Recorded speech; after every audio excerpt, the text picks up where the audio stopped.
makaningning ko dyan. Hello sa inyo. Ayan, magluluto ako ng sinampalukang manok. Ito yung manok. Sa kami,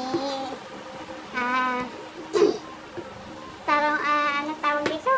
Nakalimutan ko na, eggplant. Tarong. Ayan yung kangkong. Pangit ng kangkong niya, oh. Pagkabili.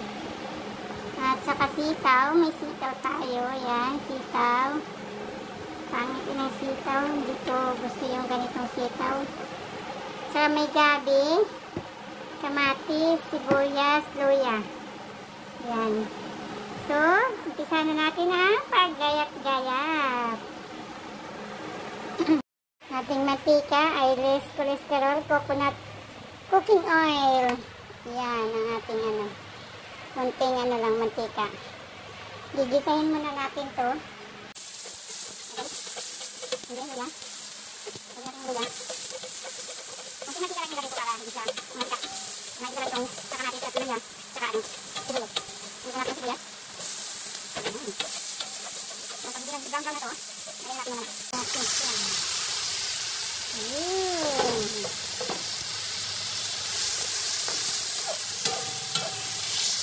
Takpan lang muna natin to kasi nagtutubig tong manok na to eh. Kailangan matanggal natin muna tong tubig nito. So, takpan muna natin. Lagyan na natin ang patis. Then, lagyan na natin ang tubig. Ayan. Pagyan na natin at ilagay natin na yung mga gulay. Ayan, lagay na natin yung gabi at saka sili. Sabay na natin yan. At lagyan natin ang pampasarap. Ayan. Lagyan na natin ang sinigang sampalok mix. Ayan. Para mag-asin na. Wala natin itong gulay.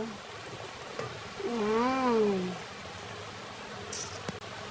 And, takpan muna natin.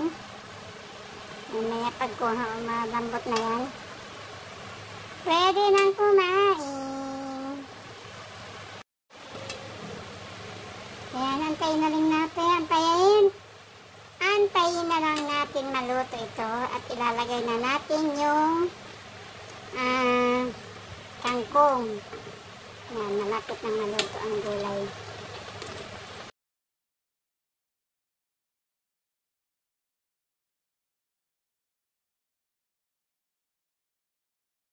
Kakain na kami. Luto na ang aking sinampalukang manok ni Makaningning. So, yummy, yummy. Ito na. Ayan, patayin natin yung apoy. Luto na siya. Ang sinampalukang manok ni Makaningning.